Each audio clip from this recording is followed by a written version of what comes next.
Naqueles dias, os dias dos patriarcas, nós vemos Deus falando muito por meio de sonhos. Deus agiu assim muitas vezes. Nós vemos Deus falando por meio de sonhos aqui a Jacó. Ele já havia falado com Jacó em sonhos em Betel, quando ele viu uma escada num sonho, uma escada que ligava a terra ao céu. Nós vemos no próprio capítulo, nós vemos Labão tendo um sonho. Não eram só os homens santos que tinham sonhos. Labão teve um sonho, e nesse sonho Deus proibiu Labão de prejudicar Jacó.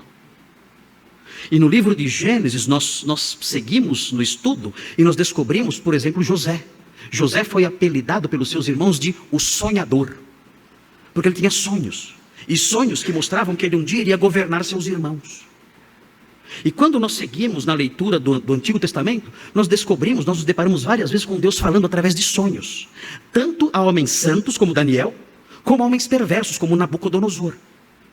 E a história prossegue, a história da redenção prossegue, e nós chegamos no Novo Testamento e vemos, mais uma vez, nos dias do nascimento de Jesus, nós vemos Deus falando por meio de sonhos.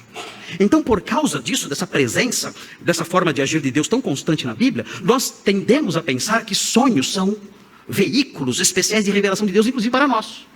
Então, se eu sonho alguma coisa, eu já acho, Deus está falando comigo. Deus está falando comigo. Eu sonhei com algo e isso deve ter algum significado. Eu penso que eu sou Daniel. Eu penso que eu sou Jacó. Eu sonhei. Eu tive já vários sonhos que eu não consegui ver o significado. E eu fiquei pensando, o que será que isso significa? Bobagem, não significa nada. O que eu sonho? Sonho é um pensamento que eu tenho dormindo. Só isso. Sonho é um pensamento que eu tenho dormindo. Os pensamentos que eu tenho acordado já não valem muita coisa. Os que eu tenho dormindo valem muito menos. Mas os evangélicos, por causa dessa cultura presente, essa frequência com que a Bíblia mostra essas coisas, os evangélicos tendem a seguir nessa direção. Eu sonhei com algo, o que será que Deus está falando comigo? O que será isso? É uma revelação ou não é? Irmãos, esqueçam isso. Por que eu posso dizer para os irmãos com segurança, esqueçam isso? Por quê? Muito simples. Na Bíblia, os patriarcas, os profetas, os homens maus, como Abimeleque, como Nabucodonosor, que tiveram sonhos também. Esses homens todos, os sonhos que Deus dava a eles, prestem atenção, os sonhos que Deus dava a eles, eram sonhos relacionados ao desenvolvimento da história da redenção.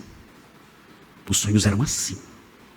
Não era qualquer sonho, eram sonhos ligados à história da salvação da humanidade. Então Jacó tem sonhos aqui. Por quê? Esses sonhos estão ligados ao desenvolvimento da história da redenção. São sonhos que vão levá-lo a voltar para Canaã e fazer com que a história da redenção caminhe mais para frente. Os sonhos de José também são sonhos relacionados à história da redenção. Os sonhos de Daniel também são sonhos relacionados aos decretos de Deus que vão se cumprindo na história da redenção. Os sonhos de Nabucodonosor, mesma coisa. São sonhos que vão se cumprindo, que apontam para aquilo que vai se cumprir no desenvolvimento, no desenrolar da história da redenção. Os sonhos de José, pai de Jesus. Os sonhos que ele teve, mesma coisa. São sonhos relacionados ao desenvolvimento da história da redenção. Esses são os sonhos que Deus usava. Então os seus sonhos particulares não servem para nada. Eu sei que minha sogra morreu, ore por ela só, mas não significa nada. Eu tive um sonho, não sei o significado. Bobagem, esqueça isso.